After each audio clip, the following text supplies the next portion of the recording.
The family, a bit close to the family, my pastor friend, both of them are pastors, the man and the woman, the pastors. He was with me 3 days ago. He was with me in the house just to share fellowship just 3 days ago.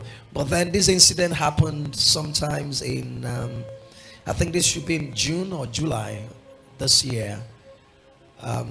Very sad. So while I was praying, we were believing God for healing for this sister who, for some reasons, after she took now, I'm not campaigning against COVID-19 vaccine. I'm not campaigning against it, and I'm not campaigning for it. Let everybody be led by the Spirit. Shortly after she took the vaccine, she became ill, and a few weeks after she died. But we're told it's 1 out of a million cases. So we were quite worried that she wasn't sick. She just, after taking that, something went wrong with her body, and then some ailments started coming out, which doctors explained and said, well, she had those ailments in her body, but then as a result of the shot, he brought it out, and then all that. Very sad event. But the last moments of her life, I'm not talking about something I saw read in a book or watched a movie or read some people who say they saw Jesus or they had testimony. This is a family close to us in Manchester. I was praying. We were all praying for her healing.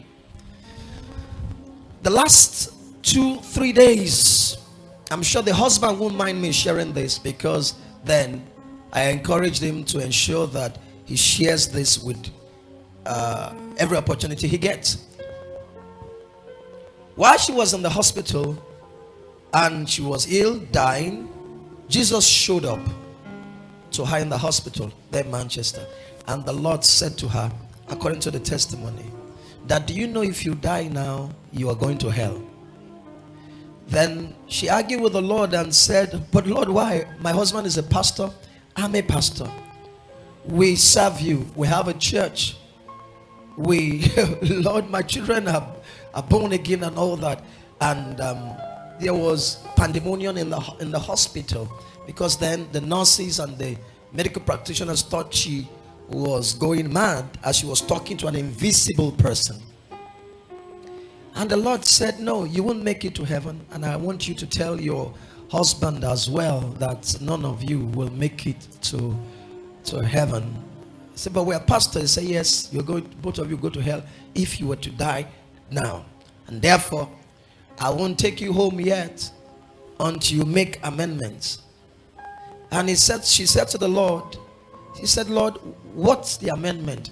Then she said the Lord sat by her bedside in the hospital and told her so many things. Because of time, I wouldn't want to go into details, but one of the things that she said the Lord told her, he said, you and your family, you go late to church every day.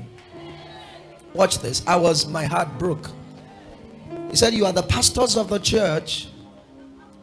The members of the church get to church before you. You stroll into church with your family. Worship is already on.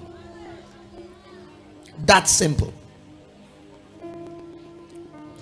He said, you have not portrayed a good example. Blah, blah, blah. You know, she said the Lord began, and then a few other things. There are things we see as very simple. So she started to cry and said, Jesus, don't let me die. Don't let me die.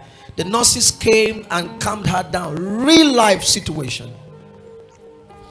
The nurses came, calmed her down, all that. She said, Jesus, don't let me die. And she started to tell the nurse, please, can you send for my husband? Let me have my phone. My husband has to be here. I have to talk to my husband. So she was able to get through to my friend, the pastor, the husband, who drove and told the husband, come quickly.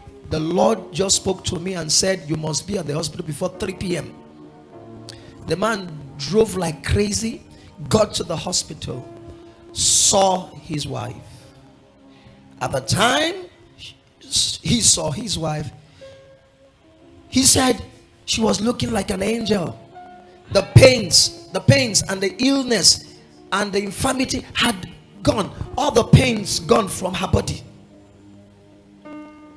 He was excited. Look, you look like an angel. Looks like all is well. No more pains. The symptoms were gone. And then she sat the husband down and told him all that the Lord said. How that on Sunday morning they would drag their feet and get late, allow praise worship to pass, and they will stroll into church as, you know, the king of the assembly. The husband broke into tears and was weeping and were crying.